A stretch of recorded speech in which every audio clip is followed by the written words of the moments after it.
everybody. Welcome to Fatherhood Friday, brought to you by the Preacher Dad Podcast. My name is Jared, and I am the Preacher Dad, and I have been married for 19 years. Yes, that's right, 19 wonderful, lovely years to my beautiful bride. And the reason I bring that up is because today is our marriage episode. We're going to try to give you some of the best advice we ever got as married guys and what that has done for us, and just give you some of the insights we have about marriage, and hopefully that will bless you and help you and encourage you in your walk with your spouse. So we hope that you'll stick around, and please remember that this podcast is brought to you in part by Cornerstone Fellowship. Cornerstone Fellowship is that small little country church that you just kind of drive by because it's way out there in the middle of nowhere, but we sure love Jesus, and we would love to love you. We hope that you'll come by and check us out if you're ever in the area, but you can also find us online at cornerstonefellowship-ga.org, cornerstonefellowship-ga.org. And we would love for you to come by and check us out, ask us your questions, and even marital questions. We will field those. Well, God bless you, and now let's start Fatherhood Friday on marriage.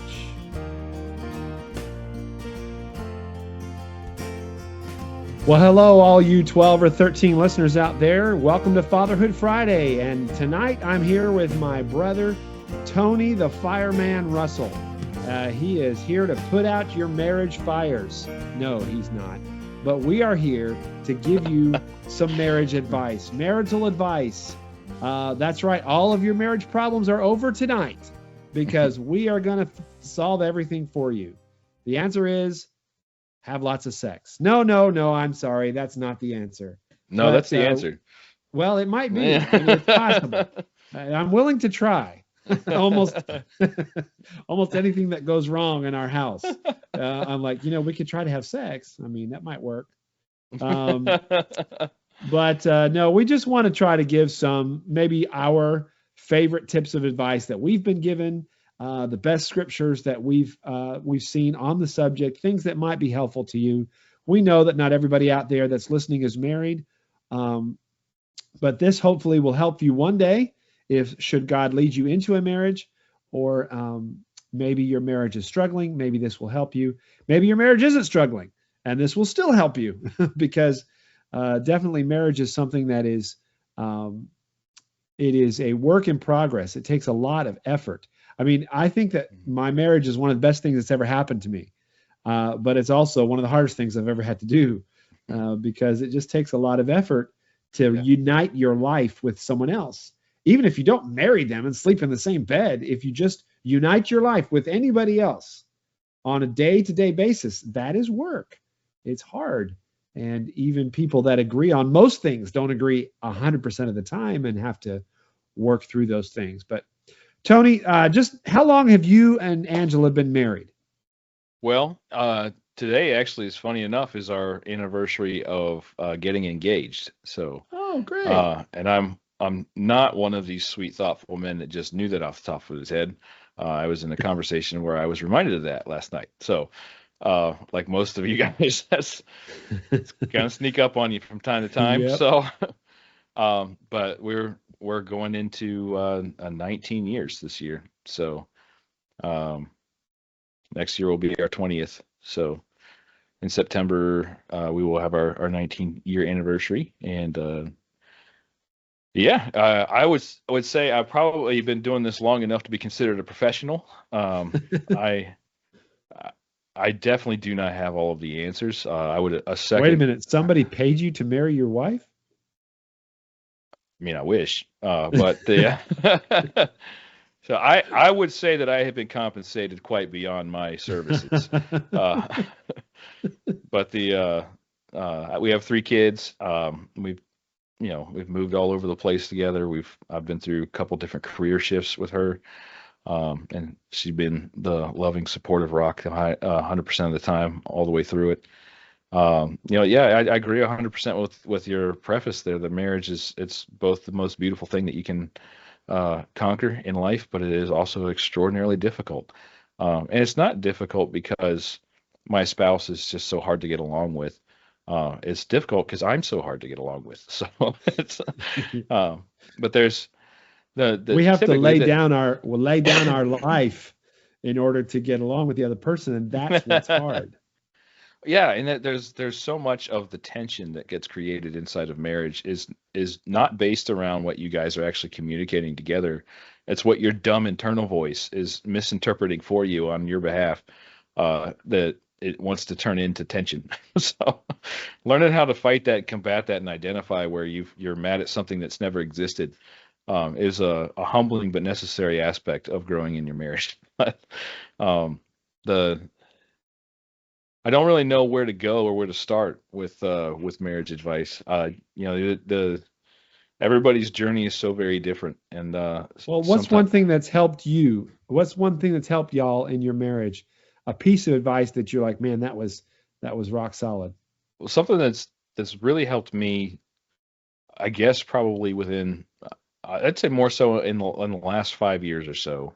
I think it was a John Piper quote, and I'm sure I'm miscrediting this and probably not even going to quote it right, but it was something along the lines of like just general marriage advice, like you're praying for the capacity to love, you're praying to love like Christ. Well, God is going to give you an opportunity to love like Christ. There are things that are going to hurt your heart, that are things that are going to be frustrating, things that you're not going to understand, things that you're not sure how they don't understand. And this swings both ways. This is not, this is by no means just one feature of one side. But the opportunity there, especially as the man, is to demonstrate the love of Christ in this relationship. That's who you are in this relationship. That's who you are meant to be an example of in this metaphor that is marriage. Is you are to give your wife, the church, the love that Christ has for us. And there's been a lot of times where I've had my little quiet moments where I'm having a stupid fit to myself. And I start realizing like this is exactly the same way that I just treated my Savior. Like he's showing me how I treat him so that he can show me how to love her the way that he loves me. And they're humbling moments. They happen quite often because I'm bullheaded and it takes a lot for me to be able to learn simple things. And sometimes that lesson has to come at me over and over and over again. And then there's you serve a risen Savior. A lot of times people misunderstand just how powerful that is. And they think their marriage is dead. It's not. Mm-hmm. Well, it may be, but marriage can be brought back to life. There are seasons that you may go through where you feel extraordinarily distant, or you feel like the challenges are starting to pile up, or you don't have an idea of how it is that you're going to forge ahead together and how you're going to repair um, some of the distance that's been created between you, especially when kids come along. That's a pretty common thing. Focuses get different, careers get important, kids get important. It's easy for there to be a natural drift inside the marriage if you don't watch for it and don't try to guard against it. And sometimes that rift gets to be so drastic, you feel like this marriage is dead. This marriage is done. We don't sleep together anymore. We're just roommates with rings. We just hang out in the same house. We have the same expenses, but we have nothing in common. That marriage can be saved. Mm-hmm. Don't ever walk away. Mm-hmm. Everything if you are a marriage where you are both pursuing Christ, that can come back together. That's all it takes to be the common foundation to revive marriage. Everything else can be built from his Spirit's guidance from there. And a lot of it's going to be a lot of humility, and a lot of it's going to be a lot of learning how to forgive and let things go that are not as important as you have made them out to be. Yeah. But that process is it's cyclical. It's not a one and done kind of journey, and that's why it's a fight, and that's why it takes effort Mm-hmm. because um, there's even inside of the church there's graveyards of dead marriages that where people have just slipped away from one another and decided that the marriage is over, that the interest isn't there, that somehow that they got it wrong and they'll just repent of the divorce and it'll be fine. That's none of that's necessary. You can win, and I've been through seasons where I've been the heel and my wife has been the hero. And God's broken me through those things and she's been gracious to me. And there's been, seasons where I had to learn how to forgive and let go of things. And they're both very healthy for each of you to grow spiritually and connect more deeply to your Savior. But there's nothing that comes up inside of the cycle of marriage in these different seasons and different challenges and different stressors that are going to be there, that can't be conquered. And there's no distance that you're fighting through right now that can't be conquered. You can be united, and if you fight for that and you humbly pray for that and you do it together, it's like what you said at the beginning. It turns into the most beautiful thing that there is. It's a fantastic treasure. Yeah. Amen. Boy, that's so well said. And you know, the passage that I think you referenced is Ephesians 5, where it says the husband is the head of the wife, just as Christ is the head of the church. Right. And I think in that passage as well, it says, "Husbands, love your wives, as Christ also hath loved the church and gave himself for her." That's self-sacrificial. And then it says, "Wives, honor your husbands," or maybe it says submit. I'm not sure exactly the word there, but somebody said a long time ago to me, men respond really well to honor. They respond to respect, really. It's love and respect. If they feel respected, then they will begin to love. But they don't naturally love all by itself. They value that respect a lot. And so a man has to choose to love, because a woman is not naturally going to respect her head. That's the way God, part of the curse is that she resists against that.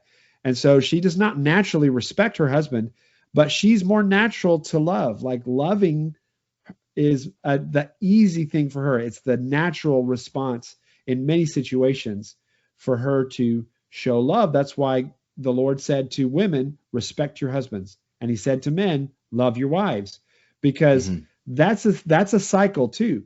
When the wife is respecting her husband, he responds by loving her more. And when a man loves his wife, she responds by respecting him more. And somebody has to start the circle, though, Tony. And that's where it comes to me to be willing to lay my life down, to give up, what I deserve. And does my wife deserve love? She sure does. Do I deserve respect to a certain degree? Yes, I do, just because of my position in the family. But to give up what I deserve and to give what is my responsibility starts that cycle. And if I just choose to love my wife, to lay down my life for her, even when, how did Jesus love us? Jesus loved us when we were still sinners. He loved us as much as he possibly could. So even when my wife is not doing what she ought to be doing, and she's not treating me the way she should treat me, I'm going to love her all the way to the cross and die to myself. And then, Lord willing, if she's a Christian woman, if she's responding to God, I believe he'll give her the grace to begin to respect. And then I love more, and then she respects more. And then it's just this beautiful circle if we will respond by dying to self in the first. And the same goes for women. I mean, I know there are some women that listen to this show. They have to choose to respect a man who is maybe not respectable, they don't feel deserves that level of respect. They have to give that anyway, at least to some degree. And we're not at all advocating for women to stay in abusive relationships if they're getting beat up or other things. They need to have some separation. They need to be safe. But there is a way back. And I love the way you said that. No marriage is dead because we serve a God who brings things back from the dead. No marriage is beyond hope, I guess I should say. Even a dead marriage can come back to life. Yeah, that's what I mean. Exactly. And so you were really right on to say that. I've talked a lot. Did you have another comment before I make my my marriage advice here? No, I mean, obviously, I think, inside of the marriage relationship, the way men feel loved and the way men feel respected oftentimes is different than the way that women communicate love and communicate respect. And that's one of the things that creates tension, and one of the things that can create some of these rifts that turn into small things, that turn into big things, where she's telling you she loves you and she's making you food for work, to have something to eat whenever you're away, and she's cleaning the house for you. And that's her act of service. That's her love language. That's her reaching out to you. But your love language is physical touch because you're a man, and that's the default setting for every man. And so as you go on, you start to feel less and less and less connected, and she can't figure out why, because she's doing more and more and more for you. There's those types of traps are everywhere. Yeah. And guys, I guarantee you, you're doing exactly the same thing too, where in your brain you think her physical or her love language is getting tapped on the butt every time you walk by her. It's not that. Whatever her love language is, I promise it's not that. Not that you should stop. By no means stop. That's you definitely, pay your dues. Keep But doing it. yeah, but that's she's not feeling what you feel. Whenever Yeah. she comes by and slaps your butt, that means something completely different to you than when you slap her butt. Yeah. And they're not even You the know, same universe. I got a funny I got a funny story about that. Hey, adventurers, ready to level up your outdoor game? At Goose Feet Gear, they're committed to keeping you crazy warm without weighing you down. I've known the founder and owner, Ben Smith, for nearly 2 decades, and his commitment to quality is outstanding. Their custom down socks, jackets, and pants are made in the USA and packed with premium 850 plus fill power goose down. Perfect for backpacking, camping, or hunting. Tailored to you with 10% off if you use the promo code FATHERHOOD. Check out goosefeetgear.com and feel the ultralight difference. That's goosefeetgear.com. Okay, all you listeners out there, this segment is called the mailbag or the email bag or letters from the audience. Guys, I'm so pleased to tell you we got our first email from our listening audience. It's so exciting. Yeah, so I'm sorry that Nate can't be here for this tonight, but we're just going to dive into it. This is from a dad out there named NK, initials N and K. And he says that his size keeps him out of confrontations, but it scares me. Now, this is our writer commenting. He's commenting on the episode we did about tearing the picture down. Go look that one up. Maybe we'll put it in the show notes. But he says it scares me to be confrontational in this political climate. I was confronted by a black Marine veteran at the Augusta Mall on Friday. I was minding my own business, and because I thanked him for his service earlier, he was confident to ask me what I thought about all these pedophiles in the administration. I played along, being passive as I could. I had difficulty hearing him. He was wearing a paper mask, and we were in a loud food court. And then he brought up the topic of Alex Peretti, and how the administration is going around killing innocent people. And I said, we'll just have to agree to disagree. The man stood up and started closing the gap between us. I didn't get up. I kept smiling and saying I did not want any confrontation. His wife came out of the restroom and grabbed his arm and led him away. I have a lot to lose if I get in trouble with the law, so I shy away from those situations. I won't say where he works. He says arrests are frowned upon even if you're the victim. Maybe that could be a topic for later Fatherhood Friday. So, those confrontations are real. And, we live in a world where people want to kill you because they disagree with your political opinions. And so, we have to be prepared for that, and we have to be prepared for confrontation and be prepared to defend ourselves and our loved ones. Anyway, what do you guys think about our first email comment here? It's a wild scenario. That's unfortunately the times that we live in. And I don't know what the deal is, but when I lived in Northern Virginia, there were a lot of service members and veterans up there that were very far left, which never made sense to me. I kind of figured like that would be at least one sifting pool left where real, actual, normal people with somewhat reasonable understandings of how the world works would still be able to make their way in and populate. But It's still a thing. Like it's just, you can't assume that anybody in any particular field or origin is going to necessarily align with where you're at, unfortunately, anymore. It's very hard to tell where those battle flags actually lie. But Yeah. there's never been a point in history where Christians weren't expected to still stand their ground. Now, when it comes to politics and stuff like that, I don't fault anybody for not wanting to die on any of those particular hills. Most of them aren't real anyway. But when it comes to your faith, like it could just as easily be something along those natures. If something like that comes up, there's nothing at all that would say that that couldn't swing into, um, you know, this administration's anti-gay rights agenda or something like that, where you might have to make a little bit more of a statement, or their repealing of Roe v. Wade and everything that he's done to set women's rights back. How do you feel about that? There are ways where your Christianity may end up in the political, and you may end up needing to take the hit if that's what it comes to. Well, even in this scenario, our listener NK, he wasn't being particularly confrontational, but he was Sure. confronted. I mean, he just simply Yeah. said, "Well, I just agree to disagree, I guess." Yeah. And this Marine veteran decided, you must be one of those nasty guys, and I maybe need to fight you. And if it hadn't been Yeah. for his wife coming out, sounds like it could have That, divulged into and a that's viral TikTok video of a mall brawl. and I'm not saying that this guy did anything wrong or anything that would be different than what I would have done. I'm just saying, especially in the world of non-confrontational men, I'm one of those. I don't like confrontation at all.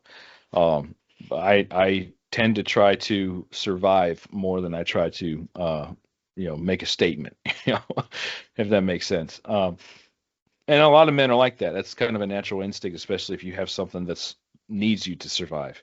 I've definitely developed more of this personality after kids than Yeah. whenever I was in college. In college, I was a reckless idiot, like many people are. But um, when it comes to like it's especially the thought process there, it's like, okay, I'm gonna lose my job. My family needs my support. There's a lot of downstream things here. It's not just me. What's the best thing for all of those that I'm responsible for, love and care about? For me to make a really good statement right here that gets a couple hundred views on TikTok, or for me to actually be able to go to work tomorrow. There's I get that calculus is extremely real. My only counter to that is, just because that's the scenario preferred where we can find the way out or find the way to calm that stuff down. We're living in a time where that may not exist much longer, and where this guy, this this Marine who was there, this man 100% thinks that a certain group of our leadership are pedophiles. That's grotesque. What do you do with that? Obviously, if you think that's real, that's going to strike you somewhere deep in your soul to feel like you need to act upon that. And if that's his foundation, and he thinks, oh, you're one of those people that's defending this, that sees it and is okay with it, that makes you an enemy. Well, that dynamic is going to spread for a lot of other things besides just that. It's so it's unfortunately one of those things where, especially when it comes to kids and things like that, like my son's going to have to be aware and hopefully prepared for a world where those types of confrontations may be well outside of his control and frequent. Mm-hmm. That's right. Matt, my brother, do you have any thoughts about this? No, he's watching out for his family, and Yeah, so I don't blame him at all. I would have done the same thing, absolutely. Yeah, me but too. I'm probably smaller than the Marine, just to keep my mouth shut. Yeah. I would be willing to bet you might be better with a gun than he is, though. The gun, yes. The great equalizer. Tony, you this is funny. You confronted me once. Do you remember that? We were working in Chick-fil-A. We were bagging, and something happened that frustrated me. And I was whining about it, and I was telling you all about it, like how frustrated I am about this. And eventually you said, "Okay, Jared, when you're done crying, do you think you can get to work again?" And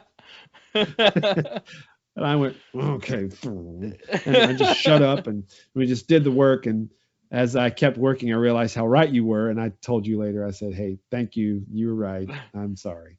I do not remember that at all, but that definitely sounds like me. So yeah, it was a good moment. It was a good bro moment when it's like, hey, poof, you want to get to work and quit crying, big baby? Anyway, all right, guys. Well, thank you for this segment of the email bag. We'll see you next time. When we were first married, my wife told me, yeah, I'm a quality time person. Okay, good to know. There's love languages. All of you married couples should find out what your love language is and figure out how to speak to each other, how to speak love to one another. That's exactly what Tony is saying. You need to learn that. But, my wife said, well, I'm a quality time person. I'm like, okay, great. So I tried to make sure I gave her time and, we had quality time, not just quantity. But there were still times when I'd come home from work and I just, I'd sit down and relax and, maybe I'd play a computer game or, play with the kids or something. And she would get fussy at me and she would snap at me and we had these fights and stuff. And I started realizing that, well, we didn't really realize it until we took the test. We took the love language test and she discovered and I discovered that barely at a second place in her love language was acts of service. Quality time and acts of service were neck and neck tied, basically, for her love languages. And so we realized that she was not feeling loved because I would come home and I would not go out and do the tasks that she had accumulated that I needed to be doing or that needed to be doing at all. You were just being a bum. I was being a bum, and she got frustrated at that. So when I realized that, it helped us so much and resolved a lot of those conflicts because I was like, okay, I got to put some effort into, mowing the grass and it's not, I can't just come home and chill out. I've got to, I got a list of things that I need to accomplish, and that helps her to feel loved when I do those things. And so I thought that was just so helpful to us. And maybe there's somebody out there that's having some conflicts. If you don't know your if you think you know your wife's love language, but she has never taken the test, have her take the test, and you take it too. You guys might learn something about yourselves that's invaluable. And I would say right now, 99% of the time, hers are going to be exactly the same thing that you just said, Jared, because that's what my wife is, and I bet that's probably pretty close to what yours is too, Matt. And ours is physical touch. There's not a wide range of results that comes through on these tests.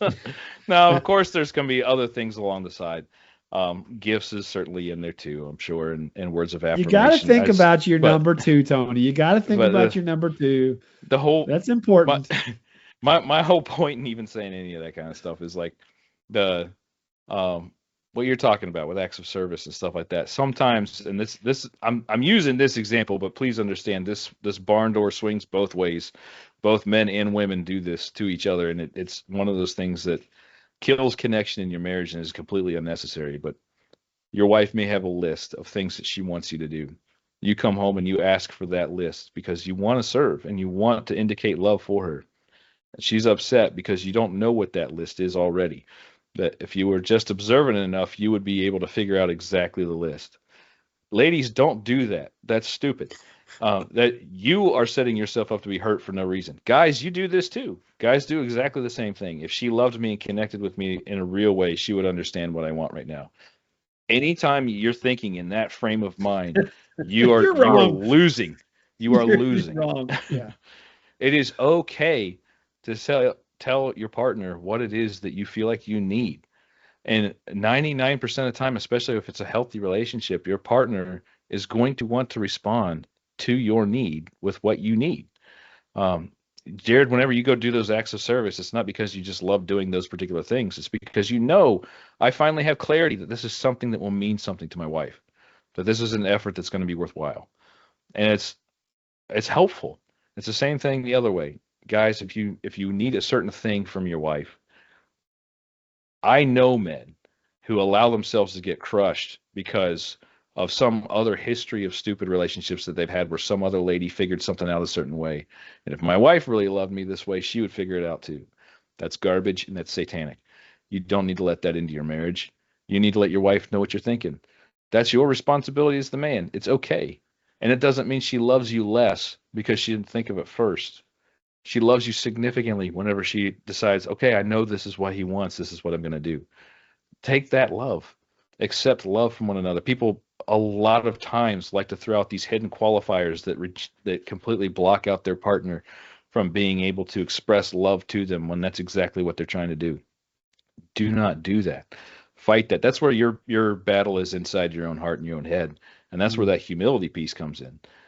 You Nobody in that marriage is so rocking it and so special that their partner is just going to automatically know everything all the time, to be able to figure that stuff out. It's not real. That's a ruse that I think Satan puts between you guys to make sure there's always a fissure, to make sure there's always something where your tender spirit, whenever you're super stressed from work or you've had exhausted from whatever, or the wife's exhausted from your kids terrorizing her all day long, whatever the stressor is, there's always that little fissure that gets to come in here and be like, well, if they were just noticing me the right way, they would know what I need in this moment.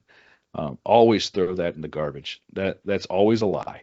It doesn't have any place in the way that you start trying to process what your spouse is doing for you. In terms of love and in terms of respect, both men and women hide the football from each other quite a bit.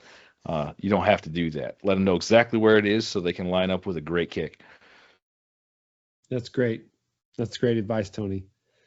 Mr. Matt Stewart is with us, joining late because he was practicing good marital advice and serving his family in their hour of need, serving his wife in her hour of need. Matt, do you have what's a piece of advice that you've been given that has really helped your marriage? Something that you think is just a golden nugget you want to give our audience tonight?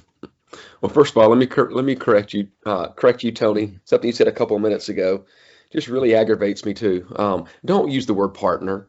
Just say wife, spouse, something to a partner. Well, that's fair. The only reason why I use partner is because I was trying to say both husbands and wives in a particular sense, not just the gay loser you picked up from the bar. That's not who I was talking about. Ooh, a little tension drives up the ratings. Keep going, boy. None of my marital advice is going to apply to you. But Tony, me and my partner, we were so happy with what you were just saying. Okay, but go ahead and repent before you burst into flames.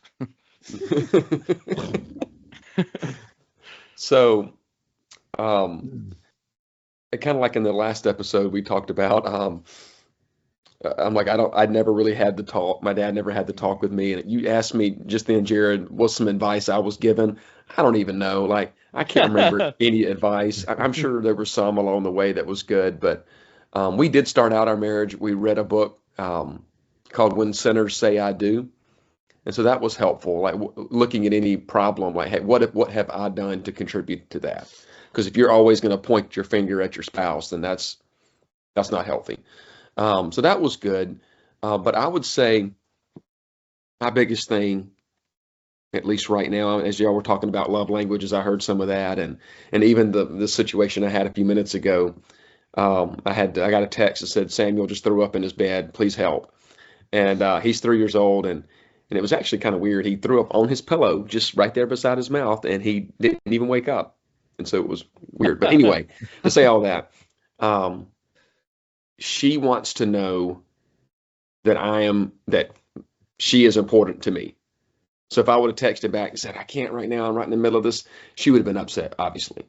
And so it's easy for me, and I'm sure it's easy for y'all too, to, your commitment to even your kids, your commitment to your church, commitment to your job, to fixing something that's broken in the house or whatever. So many things we need to do as dads. It's very important. But she's got to know that she comes first. And that's hard. That's hard. I don't always do a good job. And for at least for my wife, it's not even necessarily, I'm trying to think about, the love languages like y'all were talking about. But again, it was like an act of service, I guess. And then last night it was scratching her back and playing with her hair that she liked, And then it's other times it's just get off our phones and listen to each other for 30 minutes, just talk. Mhm. So, um, It yeah. reminds me, It- Matt, it reminds me of a funny onesie I saw one time. The onesie for a little baby said, "Mommy only wanted a back rub."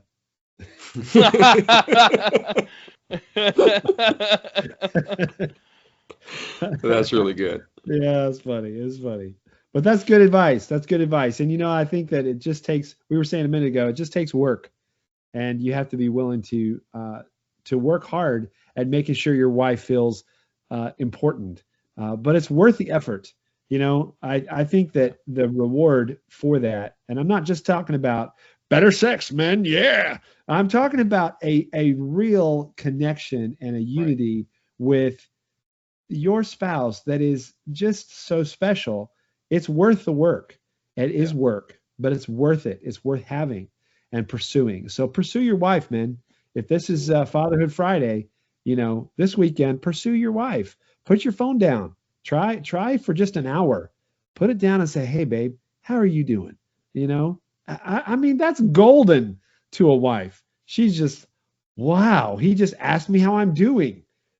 He stopped playing his games and was more interested in me. Wow. That's what we need, and that's what your marriage needs. Amen. Another piece of advice I got for my marriage was never go to bed angry. We try always to resolve our conflicts, even if we have to agree to disagree. Even if it's like not, look, I don't agree with you, but I'm not mad at you. Like we're not fighting anymore. That is important. And that has been a really important piece of advice, I think, that has helped our marriage to say, look, let's go to bed at night. And in fact, one of the ways we do it is we give each other, we say, end each day with a 5-second kiss. 5 seconds right on the mouth. And if you have some sort of tension between you, it's pretty hard to do that. You can't do it if you have hard feelings. So it's good advice to be able to keep accounts short. But any closing comments from the fatherhood panel tonight?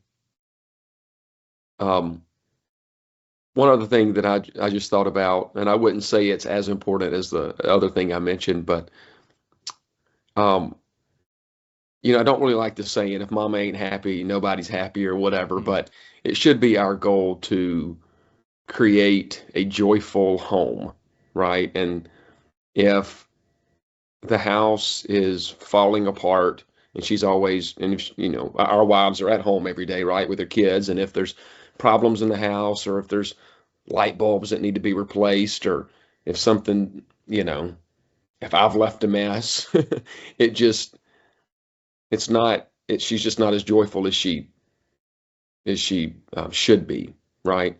And so I need to do a better job of that. But just thinking about what can I do to make sure my wife is happier, because it is important. I mean, if she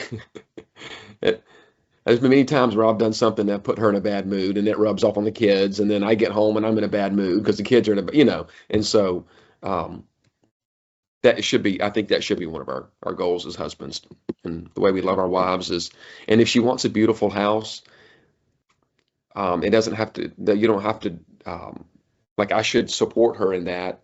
And I'm not talking spending thousands and thousands of dollars fixing it up, but if it's just replacing one or two little things that makes her happy, I think we should do it. That's good. Tony, any last words? It's what Matt was talking about there reminded me of something I heard from I think it was John Lovell was talking about his marriage dynamic, and his essential gist of it is like, if you're the man, your life should be harder. Like if you get home and notice that you're chilled out and your wife's working and she's been working all day and she's working more than you're broken. You're doing it wrong. Your life should be harder than your wife's. You should be working harder than your wife. She should be working hard, but she's obviously going to be working differently. But especially in terms of physical strain, physical stress, mental strain, mental stress, you bear that. You are the one that should take the biggest hit that's coming to your family. If you're coasting on your wife's success, you need to repent of that. You need to do what you can do to rise above the leader. And I get it. There's situations out there. I'm not talking necessarily about money. I'm just talking about effort. There's all kinds of different dynamics that can create all kinds of weird pay scenarios in our society today. None of that's relevant at all. What I'm talking about is the effort that's going into the marriage. If she's doing all the work and you're not, if she's burned out because she has to do absolutely everything and you won't do a thing, you're doing it wrong. And yet the reverse of that is also true. Wives, if you see that your husband is smoked every single day he comes home because that job that he's working 60, 70 hours a week to make sure you don't have to have a job so you can stay home and raise the kids. If your entire day is spent in your pajamas and you guys did barely anything except for watch stuff on TV so you could chill out on your phone, you're not putting in the effort that is required for that relationship to succeed. It takes effort, lots of it. But man, is it absolutely worth it. And especially whenever you're in that relationship and you start seeing your partner dig in, there's nothing more powerful to make you also want to dig in. When you know that that effort's not going towards survival, but it's going towards communion with you, that makes all the difference in lighting that fire to try to make sure that you're doing your part too, to make sure that you meet her on the battlefield, so to speak. Fight for each other, fight hard for each other, and you win. It's not that every battle's going to be easy. It's certainly not that it's going to be without tension, but keep fighting, and you win. And it's nothing about marriage is a particularly easy road. But people keep doing it for a reason. It hasn't gone out of style yet for a reason. Especially inside of Christian orthodoxy, it never will, because the reward is something that I don't know how to explain to non-married Christian men. There's a joy in that union and in that relationship that is such a sweet prize. It's worth fighting to grab onto it for as often and as frequently as you can. So get after it. That's right. It reminds me of Psalm 4. I read that today. And in Psalm 4, it says, our gladness is greater than theirs, than when their wine and grain abounded. So when they have feasting, when they have abundance and plenty, our gladness as the righteous people is greater than that of the world. And really, a marriage relationship is so much better. It's so much more fulfilling in every way than a worldly relationship is, or that, the things the world promises you in romantic relationships, sexual or otherwise. Yeah. It's just so much better. So definitely worth the effort. Very, very true. Thank you guys for your advice. And sex. Have lots of sex all the time. Lots of sex all the time. Plenty of practice. With 8 kids, I get the question frequently, don't you know what causes that? And my favorite response is, yeah, and I'm getting pretty good at it at this point. and I usually they laugh like that. Then I'll say, yeah, my dad told me to find something I was good at and to keep doing it. And so I did. And then they laugh again. So anyway, folks, we just appreciate all of you that are listening. We would love for you to comment on this episode, wherever you may be listening or watching. And if you'd like to reach out to us, you can find us at dads@preacherdad.com. dads@preacherdad.com. And we would love to hear from you and find out how this podcast is impacting your life. If you want to yell at us, hey, we'll take it. We can handle that. We've handled it already a little bit. But if you have anything else to share, we would love to hear that too. But thank you, folks, very much. And we look forward to seeing you next time. Maybe the next marriage episode, maybe we'll talk about our sex lives and our sex tips. That'll be fun, won't it? Oh, yeah.